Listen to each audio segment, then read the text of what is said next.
Лекари и медицински сестри од 31 медицинска установа од 19 европски држави, кои беа директно вклучени во преземање и третман на настраданите во трагедијата во дискотеката Позвокочани, ќе бидат дел од тридневното обележување на една година од најголемата трагедија во историјата на државата. Обележувањето ќе почне во сабота со комеморација во чест на жртвите. Македонија ќе оддаде почит на 63 жртви, меѓу нив голем број деца. Градоначалникот Грозданов ги повика граѓаните да се приклучат со поддршка и да ги почитуваат протоклите, бидејќи се очекува присуство на повеќе делегации.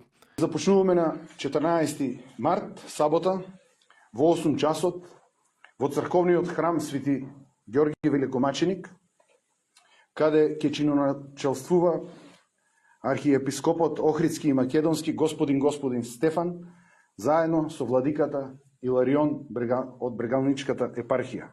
Во Скопје пак, владата најави одржување на меѓународна конференција. На иста маса ќе седнат представници на институциите, здравствени експерти, меѓународни организации и хуманитарци. Ќе се бараат одговори за системските пропусти и начинот за спречување на вакви трагедии. Институционални и клинички аспекти и решенија по пожарот во Кочани една година потоа, која ќе се одржи на 14 март и ќе обедини представници на институциите, здравствени експерти, меѓународни организации и хуманитарни партнери. Конференцијата има за цел да се направи една сеопфатна анализа на одговорот на трагедијата, од првична интервенција и спасување животи до долгорочниот третман, рехабилитацијата и системските решенија за иднината.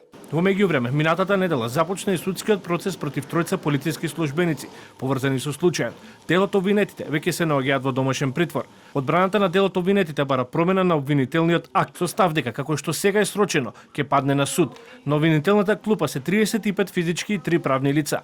Меѓу нив поранешни министри за економија, поранешни градоначалници, инспектори, административни службеници и сопственици на така наречената дискотека.